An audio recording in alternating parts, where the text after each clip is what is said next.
Welcome to Into the Light from Life and Holiness by the Reverend Thomas Merton, Vegetarian, Part 1 of 2 on Words of Wisdom.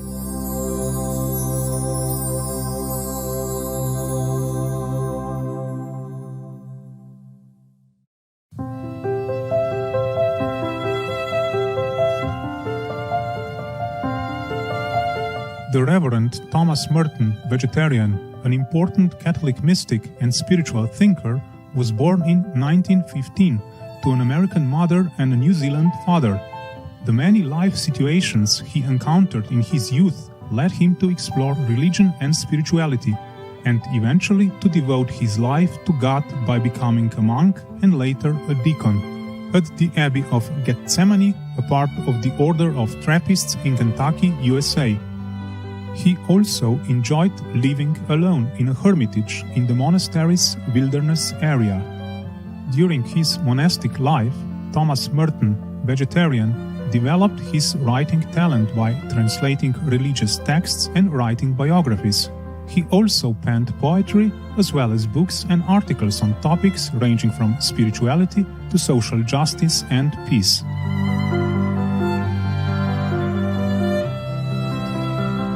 One of Reverend Merton's most famous statements was, "For me to be a saint means to be myself."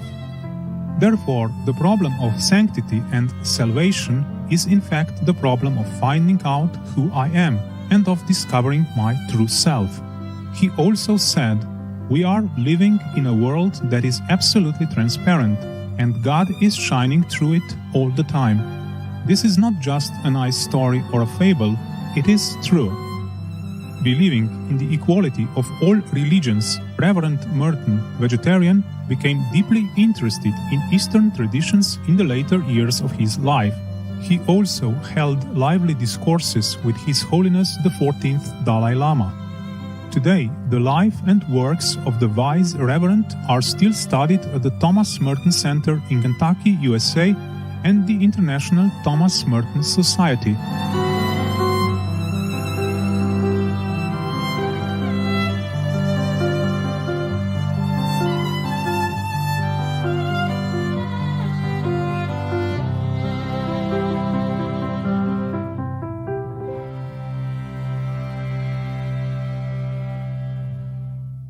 Today we will present selections from Thomas Merton's book Life and Holiness, where the wise Reverend tells us that not only monks and nuns, but lay people should also strive for progress in Christian holiness.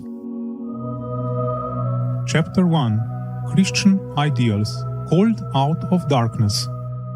Every baptized Christian is obliged by his baptismal promises to renounce sin and to give themselves completely, without compromise, to Christ, in order that they may fulfill their vocation, save their soul, enter into the mystery of God, and there find themselves perfectly in the light of Christ. As St. Paul reminds us, 1 Corinthians 6:19, "We are not our own. We belong entirely to Christ. His Spirit has taken possession of us at baptism. We are the temples of the Holy Spirit. Our thoughts, our actions, our desires are by rights more His than our own. But we have to struggle to ensure that God always receives from us what we owe Him by right.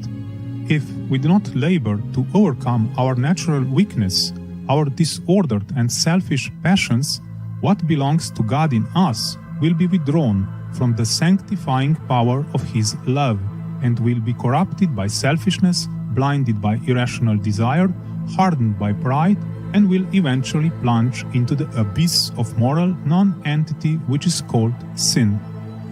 Sin is the refusal of spiritual life, the rejection of the inner order and peace that comes from our union with the divine will. In a word, sin is the refusal of God's will and of His love. It is not only a refusal to do this or that thing willed by God, or a determination to do what He forbids. It is more radically a refusal to be what we are, a rejection of our mysterious, contingent spiritual reality hidden in the very mystery of God. Sin is our refusal to be what we were created to be, children of God, images of God. Ultimately, sin, while seeming to be an assertion of freedom, is a flight from the freedom and the responsibility of divine sonship. Every Christian is therefore called to sanctity and union with Christ by keeping the commandments of God.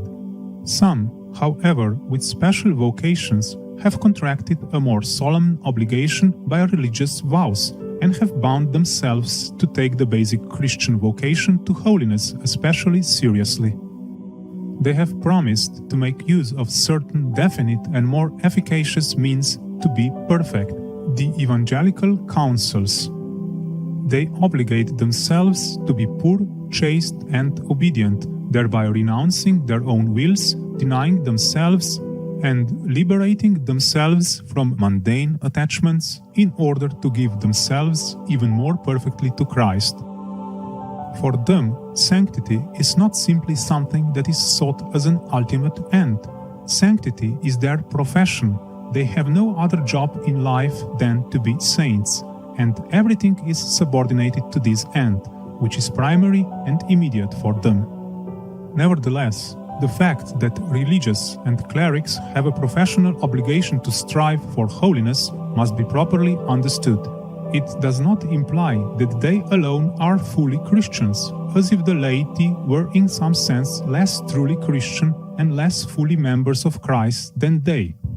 Saint John Chrysostom, who in his youth came close to believing that one could not be saved unless he fled to the desert, recognized in later life as Bishop of Antioch and then of Constantinople that all the members of Christ are called to holiness by the very fact that they are his members.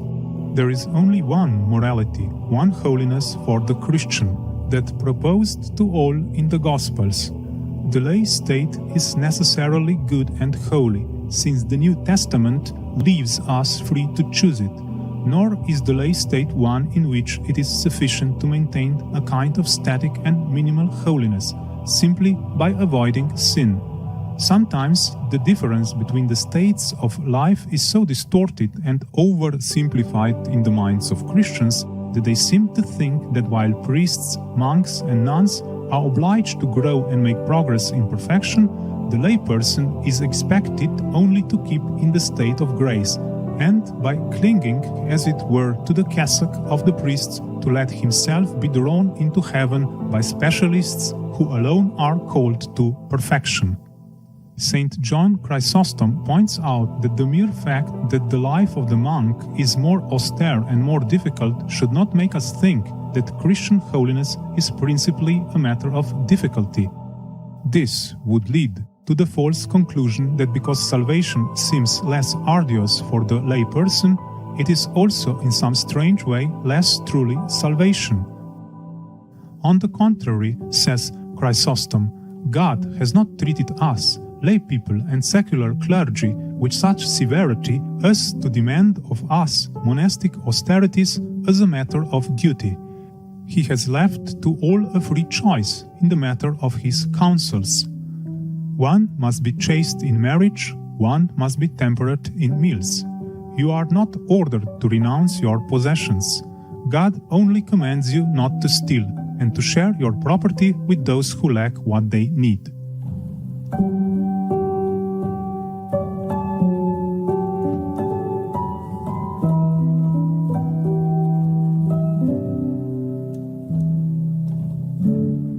For more information about Thomas Merton, vegetarian, please visit merton.org.